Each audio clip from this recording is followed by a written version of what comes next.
Welcome back to my channel.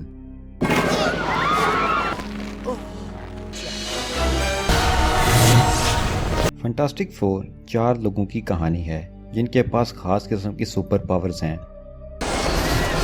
एक का नाम रीड है जिसे मिस्टर फंटास्टिक भी कहते हैं। उसमें यह पावर थी कि उसकी बॉडी बहुत ही ज़्यादा फ्लेक्सिबल थी। दूसरा फंटास्टिक आदमी जॉनी है और वो ह्यूमन टॉर्च के नाम से मशहूर है। उसकी पावर ये थी कि वो फायर का बन जाया करता था। तीसरा था बैन जिसे दी थिंक भी कहा जाता था, वो पत्थर का बन जाता था। और चौथी थी एक लड़की सुजैन जो कि इनविजिबल हो जाया करती थी और उसे इनविजिबल वुमन कहते थे। मूवी शुरू होती है तो हम देखते हैं कि रीड और बैन एक ऑफिस में जाते हैं। वो ऑफिस एक डॉक्टर का था जिससे स्पेस से जुड़ी सब बातों का इल्म था। रीड को ये लगता था कि स्पेस में बादलों की वजह से जमीन में बहुत सी तब्दीलियां आई हैं। वहाँ एक लड़की सुजैन भी होती है जो पहले रीड के साथ रिलेशनशिप में थी, लेकिन अब वो डॉक्टर डोम के साथ रिलेशन में थी जिससे रीड और बैन मिलने आए थे। ये सब क्लास फेलो थे, लेकिन डॉक्टर डोम इसलिए अमीर हो गया क्योंकि वो पैसे कमाने के लिए किसी भी हद तक जा सकता था। रीड स्पेस के बारे में बहुत कुछ जानना चाहता था तो वो डॉक्टर से बात करता है। डोम उसे कहता है कि अगर तुम इस नए प्रोजेक्ट के बारे में मान जाओ तो उसका 75% तुम्हें मुझे देना होगा। रीड मान जाता है। फिर हम देखते हैं कि इस प्रोजेक्ट के लिए चारों दोस्त और डॉक्टर डोम निकल पड़ते हैं। अब हम देखते हैं कि स्पेस में एक तूफान आ रहा है और बैन स्पेस स्टेशन से बाहर खला में ही होता है। वो उसे बचाने की कोशिश करते हैं और इसी दौरान इनसे स्पेस स्टेशन के प्रोटेक्शन शीट भी नहीं खुलती तो वो सोलर स्टॉर्म स्पेस स्टेशन के अंदर आने लगता है, लेकिन फिर वो किसी तरीके से बचकर वापस जमीन पर आ जाते हैं। बैन की तबीयत खराब हो चुकी थी और वो 3 दिन बाद होश में आता है और इधर सुजैन की तबीयत भी खराब थी। रीड इसके लिए फ्लावर लाता है। जॉनी भी वहाँ मौजूद होता है और नर्स उसका टेम्परेचर चेक करती है जो काफी ज्यादा था। शाम को वो घूमने जाते हैं, लेकिन हवा ज्यादा होने की वजह से उसकी बॉडी पर आग लग जाती है और वो सीधा बर्फ में चला जाता है ताकि वो अपनी आग को जल्द से जल्द बुझा सके। दूसरी तरफ हम डोम को देखते हैं। जैसे लगता है कि रीड के आने की वजह से उसकी कंपनी को नुकसान हो रहा है। इसमें भी ऐसी पावर्स आ गई थी कि वो बिना हाथ लगाए चीजों को मूव कर लेता था। फिर हम देखते हैं कि रीड और सुजैन एक जगह पर मिलते हैं। रीड उसे कहता है कि मैं खुश हूँ कि तुम इस नए आदमी के साथ खुश हो। सुजैन को गुस्सा आता है कि इसे कोई फर्क ही नहीं पड़ता और उसे गुस्से की वजह से वो इनविजिबल हो जाती है। वो अपनी इस एबिलिटी के बारे में बिल्कुल नहीं जानती थी। इसी दौरान उसके हाथ से बोतल गिर जाती है, लेकिन रीड अपने हाथ लंबा करके वो बोतल पकड़ लेता है। यहाँ रीड को भी पहली बार पता चलता है कि उसकी बॉडी फ्लेक्सिबल हो चुकी है। फिर वहाँ जॉनी भी आ जाता है। अब दोनों मिलकर बैन की तरफ जाते हैं जिसने खुद को एक रूम में बंद कर रखा होता है। वो इनके लिए दरवाजा नहीं खोलता और खिड़की तोड़कर बाहर चला जाता है। वो सीधा अपनी वाइफ के पास जाता है, लेकिन वो उसे देखकर डर जाती है।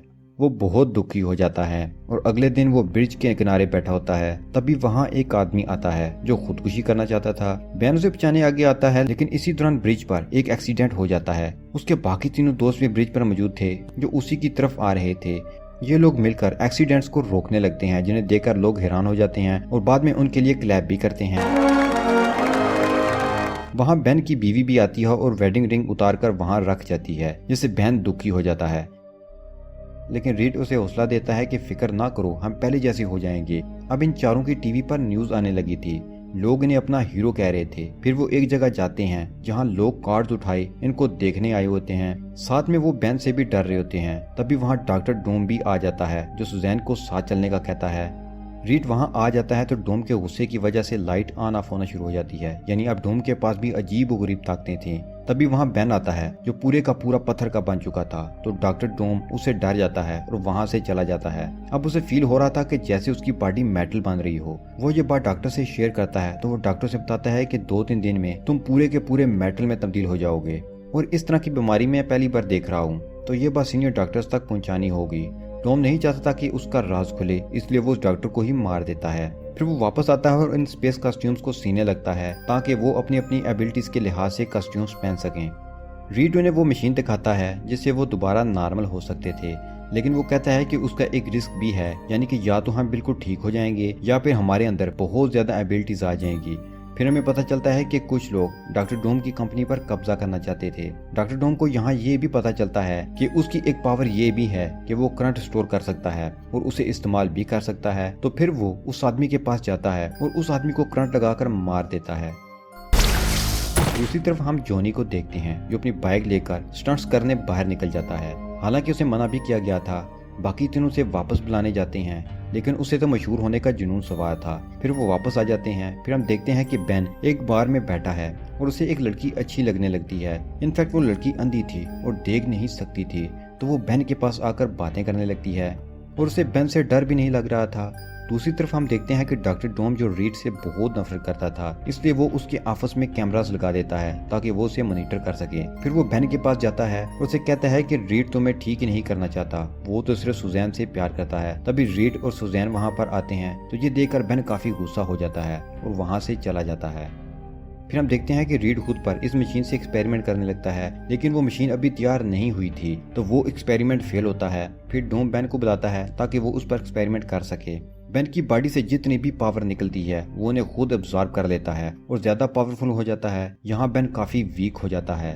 फिर डोम रीड पर भी अटैक करता है, उसे उठाकर अपने ऑफिस ले आता है और उसे एक बहुत ही ज्यादा ठंडी जगह पर रख देता है। फिर वो जॉनी को ढूंढने के लिए एक मिसाइल फेंकता है। जॉनी अपनी बहन सुजैन के साथ खड़ा होता है और दूर से वो मिसाइल देख लेता है और समझ जाता है कि अगर मिसाइल यहाँ पर आया तो हम तबाह हो जाएंगे। फिर वो बिल्डिंग से छलांग लगा देता है और बॉडी टेम्परेचर इतना ज्यादा कर लेता है कि वो हवा में उड़ने लगता है। वो दूर जाकर पानी में गिरता है और मिसाइल भी वहीं जाकर फट जाता है। अब बेन हकीकत जान जाता है और वापस उस मशीन में जाकर पत्थर का बन जाता है ताकि वो रीड और अपने बाकी फ्रेंड्स की जान बचा सके। जब बेन वहां पहुंचता है तो सुजैन और डोम की फाइट हो रही होती है। बेन डोम को बहुत मारता है। डोम पूरे का पूरा मेटल का बन जाता है और बेन से लड़ने के लिए उठ खड़ा होता है। अब वहाँ जॉनी भी आ जाता है। अब चारों मिलकर डोम का मुकाबला शुरू कर देते हैं। जॉनी अपनी बॉडी से हीट निकालता है और सुजैन अपनी पावर से सारी हीट डोम पर फेंक देती है। डोम क्योंकि मेटल का बन चुका था, इसलिए इतनी ज्यादा हीट से वो पिघलने लगा था। इसके साथ ही बेन उस पर ठंडा पानी फेंकता है जिससे वो फ्रीज हो जाता है। अब हम देखते हैं कि सब खुश हैं कि उन्होंने एक खतरनाक दुश्मन को टीम वर्क से हरा दिया है। उसके बाद एक पार्टी में जाते हैं जहां रीड फाइनली सुजैन को प्रपोज कर देता है। मूवी के एंड में हमें ये भी बताया जाता है कि डॉक्टर डूम अभी मरा नहीं है, बल्कि वो अभी जिंदा है। उसी के साथ ही इस मूवी का पार्ट 1 खत्म हो जाता है।